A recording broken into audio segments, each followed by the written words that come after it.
Bueno, nos encontramos nuevamente en Feminismo o Barbarie. En esta ocasión estamos acompañadas de Ana Lucero y de Delfina Vallay, quienes son quienes organizan en realidad un ciclo de encuentros en julio bajo el nombre La Nueva Vida para el acompañamiento en la maternidad. Y bueno, nos encontramos muy... La verdad que las conocemos a las chicas desde antes y son lo más. Y bueno, nos van a comentar algo acerca sobre su taller y bueno, sobre sus profesiones. Les recordamos su Instagram. El de Ana es Mamatoto, el de Delfina es Teta Conciencia, y si quieren encontrar más info sobre el taller es criando en red .sj. Antes de comenzar, no olviden suscribirse a Pista Streaming, por favor, para ayudarnos a seguir creciendo y para que nos podamos cargar la sube con la Has, que andamos en saldo negativo. Bien. Chicas, ahí está, suscríbanse, por favor. Ahí tienen. Cuéntenos, ¿qué se va a ver a lo largo de estos 4 encuentros que van a ser los 4 sábados de julio? Justamente este es el primer sábado, 5 de julio se comienza. ¿Qué se va a ver? Muchas gracias, primero que nada, por el espacio. Buenas noches. Aquí Ana. Nosotros hemos pensado este encuentro desde nuestras propias preguntas, ¿no? Como madres. En el primer encuentro vamos a hablar de la placenta y el puerperio, 2 temas que casi no se tocan prácticamente cuando una se encuentra con la maternidad. Sí hablamos del parto, del bebé probablemente, del embarazo, pero no de la placenta y el puerperio, en especial de su conexión. La placenta puede ayudar a transitar el puerperio hormonalmente, entonces queremos hacer hincapié en la necesidad de reconocer este órgano vital, ¿sí? En el segundo encuentro, también en este encuentro vamos a tener a nuestra invitada especial, Ailín Páez, que es psicóloga. Es psicóloga y ella va a hablar un poco desde la psicología y desde el dulaje, cómo acompañar el puerperio. En el segundo encuentro vamos a hablar sobre lactancia, justamente. Vamos a resolver dudas sobre lactancia, informar sobre lactancia, procesos que hoy en día no se conocen, de los que no nos hablan cuando vamos a nuestras consultas prenatales antes de que nazca el bebé. Y vamos a hablar sobre cuidados del recién nacido, que eso es algo que tampoco se habla y nos hace una alta dependencia del pediatra. Como mamás primerizas, tener que querer estar preguntando todo porque no sabemos qué pasa, cuánto tiene que dormir el bebé, cuántos pañalitos hay que cambiar, cada cuánto hay que tomar tetita, cuánto hay que despertar al bebé si es que el bebé no se despierta solito, cómo bañarlo, cómo bañarlo, que es mejor, pañales de tela. En realidad no es que sea mejor, pero ¿qué conviene más usar? Pañales de tela, ¿cómo se usan? Pañales descartables, usar un muñequito, jugar a la práctica, verme en ese lugar. Claro. Que eso es como algo muy importante para estos cuidados. ¿Qué hago con este bebé? ¿Cómo se hace? ¿Cómo lo agarro? ¿Qué pasa si llora? ¿Cómo es su llanto? También. Claro, cómo responder al llanto con respeto para cuidar a ese bebé. Contacto piel con piel. El contacto, la primera hora, la hora de oro que le dicen, que en realidad es el COPAP. Sí. ¿Qué más? A ver, que no me quiero olvidar nada. Después en el último encuentro, que en realidad todavía estamos un poco organizando los días, por eso lo estamos diciendo en desorden, pero todavía estamos un poquito en ese mambo. También tenemos invitados de Botiquines San Juan, que nos van a explicar cómo hacer RCP al recién nacido, cómo reaccionar frente a urgencias, cómo llamar al 911 y explicar lo que está pasando y qué tener en casa para poder en caso de que se... Y que nos pareció súper importante encima, porque la mayoría de los papás no sabe cómo actuar cuando un bebé se ahoga o cuando tiene alguna urgencia, y entonces a veces no se llega al hospital y hay que tener esta información porque es útil para salvar una vida. Así incluso no solo para mamá y papá. Me parece que esta información es muy importante para todas las personas, creo yo, por cualquier persona que esté cerca de un que bebé. Trabaje con infancias, que esté con infancias, que sea una profesora de nivel inicial, sea quien más, la abuela, la abuela, la tía, si trabajas con niños porque sos una niñera, porque trabajas en el cuidado de niños, justamente, siempre tener esta información, porque puede salvar la vida de la persona que estás cuidando y, bueno, en este caso maternando o paternando. Y les pregunto, desde su formación, vos Anita como dula, vos Delfi como puericultora, ¿qué sienten que le pueden brindar a este taller? ¿Qué nueva faceta? ¿Cómo pueden enriquecer los contenidos que se van a ver? Ya que uno cuando piensa en gestación, parto, posparto, siempre va a lo tradicional, que si el ginecólogo, que si el pediatra, cómo desde sus roles, desde sus profesiones, desde sus labores, pueden aportarle una faceta nueva. Y aparte, ¿qué hacen ustedes? ¿Cuáles son sus especificidades? Como doula, yo siento que más allá de la parte médica, las doulas nos encargamos de, obviamente que la parte médica no, pero sí de la parte emocional, ¿no? Acompañar desde la emoción, entender que el embarazo y el parto y el posparto son procesos hormonales, ¿no? Entonces, desde este lugar, ¿cómo puedo hacer para que sea lo más o menos posible? Hormonales y fisiológicos, ¿no? Porque se patologiza muchísimo encima. Eso, el la parto, idea el embarazo. de patologizar.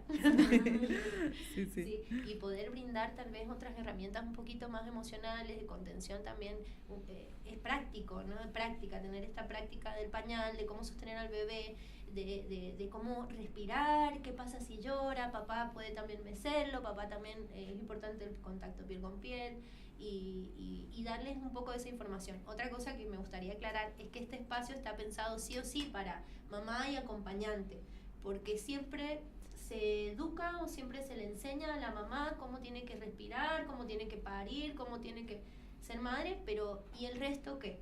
Entonces, para dejar de tener puerperios invisibilizados y en soledad, queremos que vayan otras personas con ellas, con esa mamá, para que todos estén informados. Entonces también desde ese lado la doula se encarga de acompañar a toda la familia.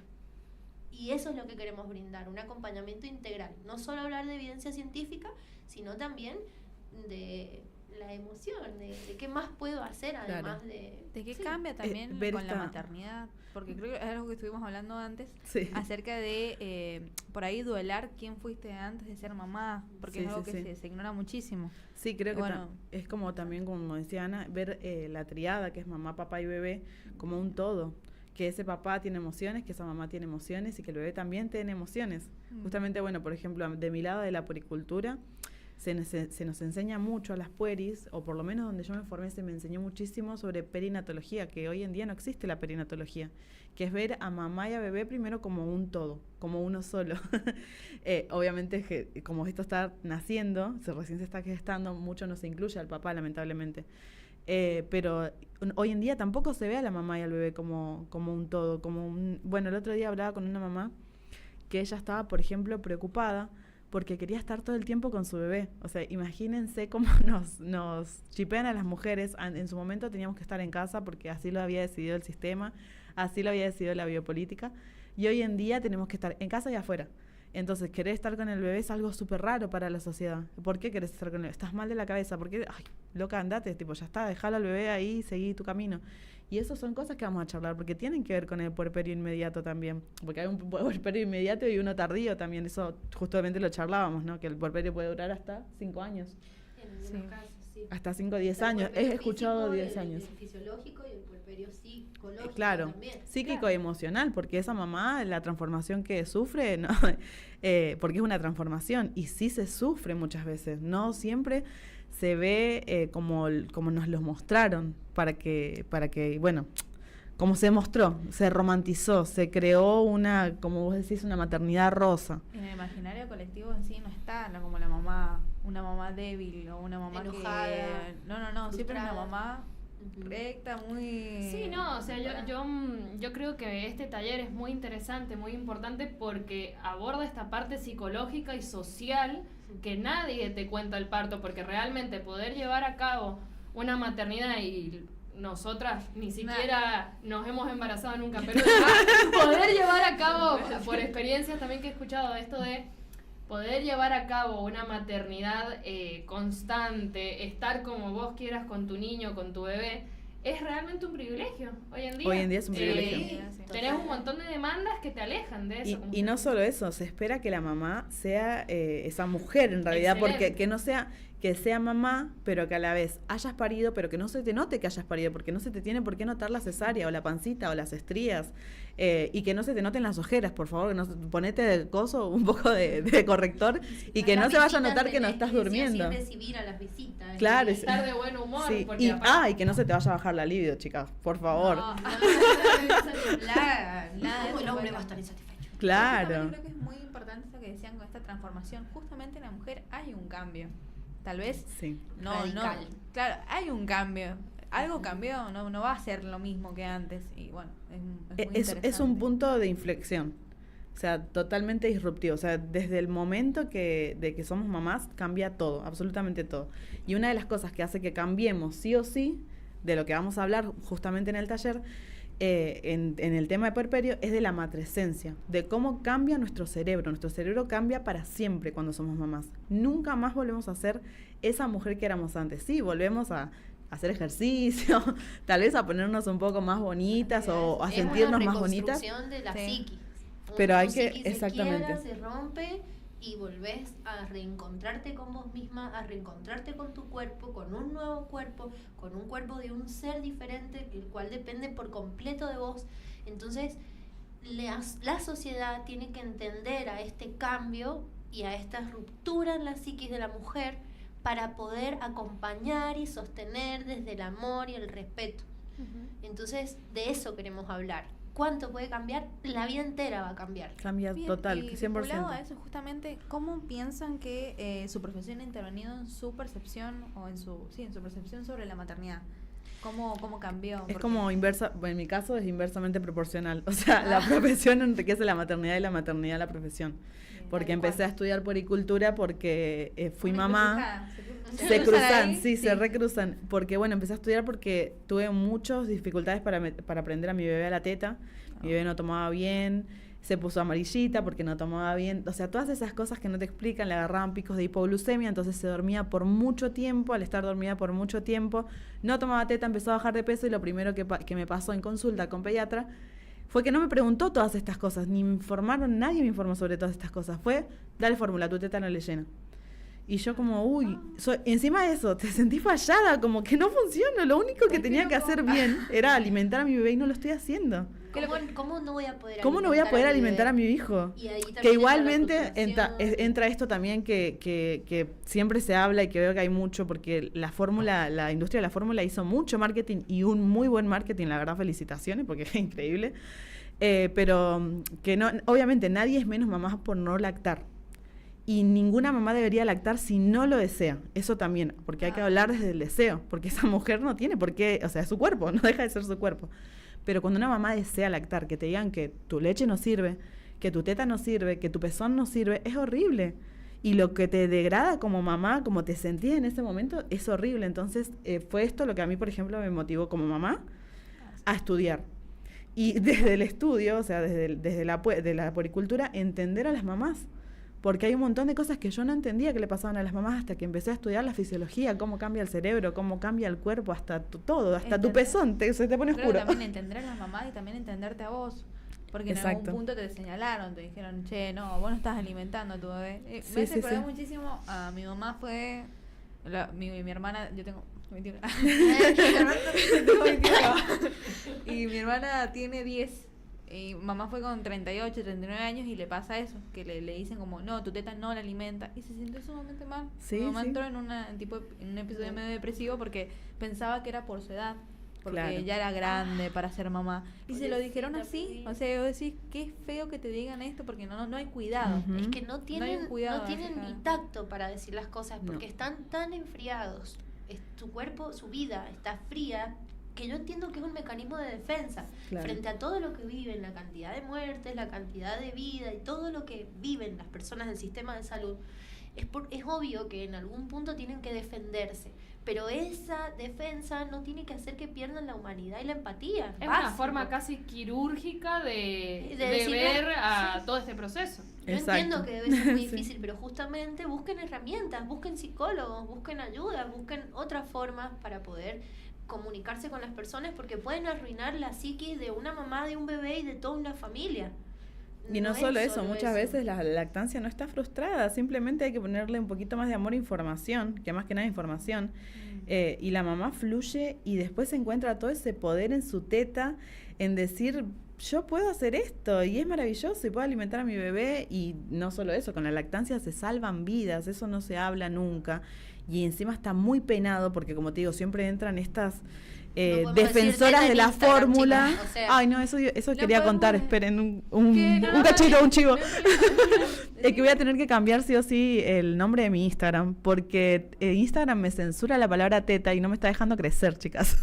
Así que voy a tener que cambiarlo. Avisamos Amo acá Teta que va a cambiar Teta Conciencia. Conciencia. Amo Teta Conciencia porque lo pensé como la teta, o sea, hablando de la teta a full. O sea, somos esto. El bebé nos ve como eso, como una teta. Es mamá y Teta teta. con patas. Sí, entonces como pensando en dios esto, teta. claro. Igual hay un dios, hay un dios griego. El dios teta creo que hay un... ¿En serio? Qué Creo. loco. Bien, y justamente hablando esto de las herramientas que recién dijiste, Ana, Sí. ¿cómo piensan ustedes que cuando fueron mamás primerizas las hubiese ayudado este taller, este ciclo de encuentro? Uf, Creo que lo han muchísimo. dicho medio así, pero por ahí un poco más explícito. Y yo creo que me hubiese dado muchísimas herramientas para todo, para el sueño de mi bebé. Mi primer bebé no durmió durante 3 años. Y estas herramientas y estas preguntas que nos hicimos para crear este taller justamente surgen desde la experiencia propia, ¿no? Desde todo eso que nos faltó. Yo tengo 3 hijos y del primero al segundo hay 8 años de diferencia, y en esos 8 años pude hacer un estudio y prepararme para ser mamá. Y en ese estudio, en esa observación y en ese compartir de información de otras mujeres para conmigo, porque llegaba la nueva vida que era este nuevo bebé, pude entender la importancia de tener ciertas herramientas. Entonces cuando armábamos un taller, yo le decía a la Delphi, lo más básico, que te digan cómo acostarte vos con tu bebé, porque todos te dicen que no al colecho, pero ¿cómo hago el colecho? ¿Cómo hago el copac? ¿Cómo hago estas cosas? Creo que me fui igual de la pregunta que me habían hecho. No, vas bien, vas bien. Para mí va re bien. Pero bueno, Pasa que hay muchas cosas que, con lo que recién decías del colecho, se me da que hay muchas cosas que, porque sos mujer, las tenés que saber. O tenés que saber cómo actuar Claro. como mamá, porque como... o el instinto te lo va a decir. Claro, recién... Lo que Ah, decía. Delfina hablaba sobre esto antes de comenzar, del instinto maternal. Compartí lo que nos comentaste a nosotros. Que no, que el instinto maternal es un invento. Claro. Ah, salen a matarme. No, No. No existe. Es un invento. Creo que yo... Yo estaba así, ¿qué? Pero yo no hacía nada. No, chica, hay estudios reales de que el instinto, bueno, nace como de esta idea de dejar a mamá como en casa. No a la mamá, sino a la mujer. No sé si escucharon alguna vez cuando los niños son muy chiquitos y les dan bebotes, que al bebé no le dan bebote y a la nena sí. ¿Por qué? Porque la nena tiene instinto materno. Y en realidad... El cochecito, Exacto. la No, te dan todo para que vos... En realidad La lo que- Llanita, para que se si tenés una cosita sos mejor madre. las armas, para que se vaya a la guerra. Claro, Y pero todo esto en realidad se son enseña también. chipeos sociales, ¿no? Sí. Entonces lo que nosotras sí podemos llegar a tener cuando tenemos nuestra fisiología sin alterar por el miedo y por un montón de cosas que nos pasan sin no tenemos información, son conductas maternales, por ejemplo. Pero el instinto en sí, como se dice, no existe, que era lo que les decías. Sí, podemos hablar de algo más científico, de paso, para que no me maten y lo pueden buscar. Es el tema de que son comportamientos neuroendocrinos altamente conservados. O sea que es básicamente fisiológico. Que te salga eso, pero puede no salirte también, y puede la mamá, por ejemplo, la mujer que no desea ser madre, entonces no tiene instinto maternal, entonces si no tenés instinto maternal sos una mala persona, Pero sí sos hay, una mala mujer, no servís como mujer. sí hay una cuestión que yo soy malísima para los nombres, no como ella, científicos, que ella se sabe todos los nombres científicos. Yo voy a la criolla, yo soy muy criolla para hablar. Más gauchita, más gauchita. La cita de la bibliografía yo se la dejo a ella. Pero hay una glándula, normas APA. hay una glándula que se activa solamente en el momento del contacto o el nacimiento con el bebé. Pero se necesita el contacto para eso. Exacto. Y el contacto no se da. Pero, déjame terminar. Pero, ¿qué sucede? Si mamá, por ejemplo, no está después en contacto con ese bebé, por lo general se le activa a la madre porque es la madre la primer cuidadora. Pero en el caso de las parejas gay, por ejemplo, a uno de los dos seres se le activa. O si mamá muere, al papá se activa esa glándula. Entonces, no es una cuestión de mujeres, es una cuestión de fisiología por sostener y continuar y perpetuar la raza, La digamos, especie, la sí. especie humana. Es simplemente algo que se siente o no se siente. No, se ¿o activa no? sí o sí biológicamente, pero se activa por una cuestión de cuidar a la cría, por la oxitocina y la endorfina y todo lo que el bebé genera. ¿sí? En este cuidador. Pero es para cuidar al bebé. Entonces no se trata de una cuestión, insisto, que es solo a la mujer. Es el primer cuidador, a la persona que va a cumplir la función de estar pegado o que va a cuidar al bebé. El cuidador principal sería. Exacto, el cuidador principal. Porque está esta cuestión de que uno cuida más que el otro porque alguna de las dos personas en este sistema en el que vivimos tiene que salir a trabajar o porque... Y si lo pensamos bien, la desinformación, que la desinformación es la que nos da el sistema de salud hoy en día, es un negocio. Porque ustedes fíjense que una mamá que no sabe de un parto fisiológico va a ir sí o sí a una cesárea, porque si la doctora le dice, lo mejor para vos es la cesárea, porque y la mamá va a decir, ok. Y si vos le decís a la mamá, lo mejor para vos es la mamadera, porque vas a dormir mejor, porque no sé, te pueden meter un montón de cosas ahí en medio. Y el sistema tiene un montón, o sea, el capitalismo tiene un montón de ventas ahí, la leche de fórmula, las mamaderas, las tetinas por mes, o te dicen, ahora salieron la nueva, que el bebé, por ejemplo, un tiempo decían que no había que usar chupete, ahora sí hay que usar chupete porque supuestamente previene el síndrome de muerte súbita, que le dicen del lactante, pero está hay que empezar a sacarlo de eso porque es como que le mandaron lactante para que se asocie a la lactancia con el síndrome de muerte súbita del bebé en realidad. Entonces, como toda esa desinformación, garpa para quien no te da la información. ¿Por qué? Porque son miles de ventas de un montón de cosas. Por ejemplo, no saber sobre sueño, caes en los coaches de sueño, que te dicen, déjalo llorar. Bueno, no todos, hay algunos que se están como actualizando, gracias a Dios, y a que están informándose, pero...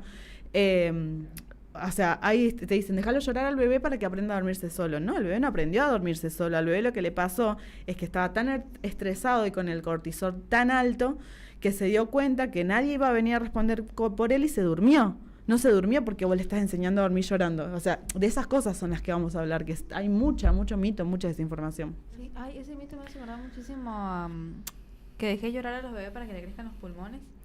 Ese también. Para que le crezcan los pulmones. Una locura, pero yo creo que las tías de mi mamá, que son grandes, las tías de mi mamá lo viven diciendo, o sea, mis primas que van teniendo nene, los que van teniendo bebés básicamente siempre le dicen a mi mamá, déjalo llorar. Termina porque como si Johnny Bravo. O incluso dicen que vos malcriás no se le va a al bebé. desarrollar.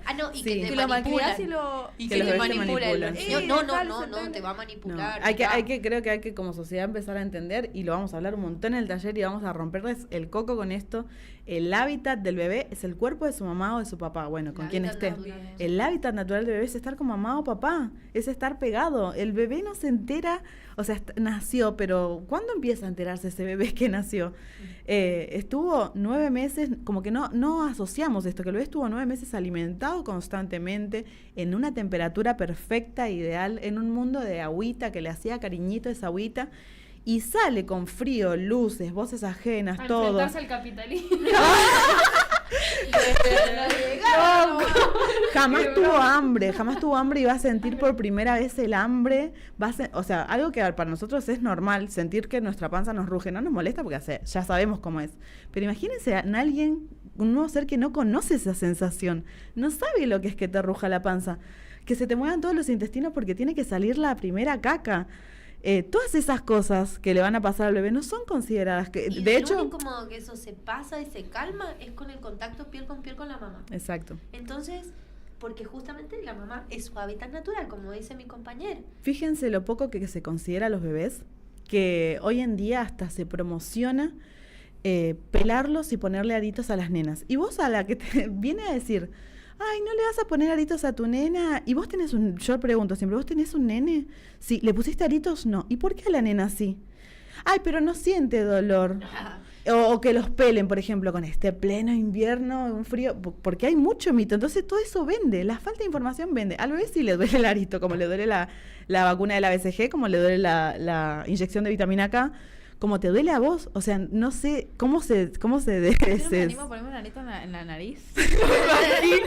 Un bebé que le claves en la oreja. Claro. Hay videos. Que no, en realidad, una recopilación de videos como evidencia del dolor de los niños y no pude continuar, no pude terminar de verlo porque es increíble cómo lloran y lo que sufren. ¿Vos le harías un tatuaje a un bebé recién nacido para identificar si es varón o nene? Claro. No, y de entrada ya con ese mensaje le estás diciendo a vos que sos mujer en esta etapa, es que marcarte. No se puede diferenciar entre el varón y la mujer, te voy a marcar para que sepamos que vos como sos si nena. fueras una vaca. Exacto. Por la vaca también, Entonces, igual que la también lo vaca. vemos en ese lado. Si lo Claro. ves por ese lado, Hay muchas personas, pienso yo, que decían estar en contra del aborto porque vos estás decidiendo sobre la vida de ese futuro niño o niña. exacto. Pero a ver, tampoco tiene autonomía una vez ya nacido. Nadie lo escucha. No. Hablábamos recién entre nosotras 4 que Hablaban todos. todo está, Todo lo hemos hablado antes. todo está pactado. Pero digo, muchas veces se ve únicamente a la madre, pero ¿qué pasa con el padre? ¿Qué pasa con ese bebé, con esa beba? En muchos casos, si papá está presente, que cabe aclararlo, la importancia de la presencia del padre. ¿Qué herramientas creen ustedes que le hacen falta a esos A los padres, informarse a la par de la madre, primero que nada, vincularse con la madre como principal objetivo, por más que no haya una relación sexoafectiva, es sumamente importante que el papá esté presente y la haga sentir segura, la haga sentir tranquila y le genere confianza a la madre, ¿sí? Ya solamente con eso ya estás haciendo Papá las o cosas quien esté bien. paternando en ese Papá o momento. quien Si es esté mamá paternando. también, Mamá, lo mismo. exacto, la Hay madres triada. que hacen ambos roles, padres que hacen ambos roles. Exacto. Sí. Pero bueno, como fundamental para mí el varón tiene que informarse. Una vez que se informa se da cuenta de la importancia de su rol, chao, no lo separan más del bebé. Pero lo que hablábamos también antes es que hay un capitalismo, un sistema capitalista que obliga al padre a desvincularse de su hijo porque si no, no se va a querer ir a trabajar. Mi marido, que ha recibido a su hijo con sus propias manos, sufre muchísimo por irse a trabajar y siempre lo dice, a mí me encantaría quedarme en mi casa con mis niños. Y justamente eso es lo que quieren, desapegarnos de los bebés, de los niños, apenas llegan a este mundo, como para que seamos funcionales a este sistema. Perdón. Y está bien. No, una última pregunta para cerrar, chicas, Sí. ya nos va quedando poquito tiempo, Sí. es ¿qué creen ustedes que les hace falta al sistema de salud para poder acompañar todo este proceso? Gestación, mira, parto, sí. posparto. Ha llegado mi momento. dijo que iba a dar un tiro. Dale, tu momento. Al sistema de salud le hace falta empatía. Mirando la cara. Le hace falta empatía. Rompes la cuarta pared. Primero que nada, y no hablemos del sistema de salud, porque al hablar del sistema de salud estamos borrando la cara de todas esas personas que después nos atienden. ¿sí? Esos actores que intervienen. Esos actores. Estamos hablando de las enfermeras, de los médicos, estamos hablando de la persona que te recibe en la administración, estamos hablando del guardia de seguridad que te abre la puerta. Yo sé que ellos ven miles de casos por día, pero cada uno de esos casos es un caso individual y es una mujer, una persona, una familia, un ser que está llegando a este planeta. Entonces necesitan empatía, necesitan entender al ser humano como un ser integral, que no solamente somos un cuerpo físico, también somos una mente, somos un alma, una psiquis y una historia. Entonces, yo creo que eso es un poco lo que le falta. No sé si mi compañera tiene algo más para... Sí, eso. Justamente eso, Voy a una ¿no? emoción. Sí, no, es esto de no ver al ser humano como un todo, no verlo como un que tiene una psiquis, no ver que tiene emociones, que tiene sentimientos, que tiene ideas, que está atravesado por una realidad social, que está realizado por vínculos, atravesado por vínculos. Entonces, sí. es como que no se ve todo eso, se ve como un cuerpo y ese cuerpo se patologiza, entonces se terminan viendo nada. Los demás o lo que los libritos nos dicen. Y sí, la información está en los libros y sí, hay muchísimas personas trabajando en los estudios científicos, pero también cada persona conoce a su propio cuerpo en su individualidad y conoce su propia historia. Y si yo no me tomo el tiempo de involucrarme y preguntarle a esta paciente qué está sucediendo o a este paciente qué está sucediendo alrededor de su vida, no puedo llegar directamente a medicar. Una vez leí que si el médico no te pregunta cómo es tu dieta, cómo estuvo tu día, qué está pasando en tu situación, en tu historia, no tenés un médico, tenés un dealer de drogas legales. Claro, la atención está estandarizada, o sea, no es que estamos en contra de los médicos para nada, pero sino que se buscaría o se esperaría que no esté tan estandarizada y que se nos vea como individuos. Y, o sea, como esto, soy un ser que tiene una realidad, vive una realidad, siente distintas cosas. No sé si les ha pasado de estar muy mal o estar estresados. El cortisol hace muchísimos estragos en nuestro cuerpo. Sí. Ir al médico y que vos le digas todo lo que te pasa y te dice, vamos a hacer un análisis de sangre y orina, te dan el análisis de sangre y orina y no tenés nada. Y no, porque es mi cortisol, es estrés, hay muchas cosas que pueden pasar. Entonces no siempre todo tiene que estar tan estandarizado, ¿no? Hay que empezar Por ahí también pasa mucho, por ejemplo, no sé, con los temas de la piel, que se vincula mucho cuando va una mujer y dice, tengo acné, toma pastillas anticonceptivas. Ajá. Bueno, ignoraste, no sé, la atención una banda de cosas de ginecológica, la chica sí. La atención ginecológica cumplí es 12 una de años, ellas. estoy menstruando, pastilla anticonceptiva. Sí. Yo Ni también siquiera creo preguntarte si querés usar pastilla anticonceptiva, Claro, querés bueno, usar otro yo a mis método, hijos sí. siempre les digo cuando por ahí tienen algún discurso un poco como que vienen así, echarle un poquito de gracia, un poquito de por favor al sistema de salud, le voy a echar un poquito de amor, de respeto, ahí hablo siempre desde el amor y el respeto porque siento que son las dos situaciones o las dos cosas que le falta a la sociedad. Sí. Bueno, chicas, Gracias. muchísimas gracias por acompañarnos. Gracias a ustedes. Estuvimos con Ana Lucero, Dula, Delphi Abayay, puericultora. Nos acompañaron, nos contaron un poquito acerca de su profesión, también sobre lo que se va a estar viendo en el taller La Nueva Vida. Son 4 ciclos, se van a dar todos los sábados de julio en la sede de Criando en Red, Mitre 455 Este, entre Santiago del Estero y Mitre. Los cupos están abiertos, eso sí, son limitados y pueden conseguir más info a través de el Instagram de mamatoto.p.a, que es Mamatoto Partería Autónoma. Y de arroba Teta Conciencia, que no va a ser La más hora Teta Teta Conciencia. Conciencia. Pero búsquenme como Teta Conciencia Te van a ahora. encontrar por ahora, bueno, cuando Sí, cambies sí. el nombre. Sí, igual lo voy a poner por todos lados. ¿Qué va a hacer? Instagram. vamos es a eso. poner, yo también me ayudo porque... y también en Criando en Red. Yo también Bien. creo que igual es importante, la gente que nos está escuchando en sí, a invitarlas a que se abran a vivir una nueva maternidad, se abran a ver una nueva manera de ver a la maternidad. Más paternidad, porque Más también paternidad. queremos que los padres se sumen. Bien. Tenerlo Mucho en mejor. cuenta, Ah. perdón. Lo que no, No, se no, nombra no está bien. existe, por eso. Claro. No, me parece muy interesante como hacer hincapié en eso, que puedan ver un poco más allá de lo que se nos impone, de lo que se nos vende todo el tiempo. Eso, Y gracias. bueno, un placer hablar con ustedes, chicas. Ay, Bien, igual gracias. con ustedes. Muchísimas Muchas gracias, por muchas venir, gracias la por verdad. su tiempo. Muchísimas Gracias, gracias. ¿Cómo se gracias. sintieron? ¿Les gustó? Muy bien, hermoso. Súper bien, súper Nos tienen cómodo. que invitar de nuevo. Cuando quieran, acá estamos. Bueno, Bueno, nosotras agradecidísimas con su presencia y agradecidísimas con las personas que nos están viendo, que no pueden suscribirse a Prista Streaming para seguir contribuyendo con el canal. La Cami Bien, quiere venir al stream, por favor, tiene que pagar el colectivo. por favor, súmense. Bueno, muchísimas gracias. Muchas gracias. Gracias a ustedes. Muchas gracias. Gracias.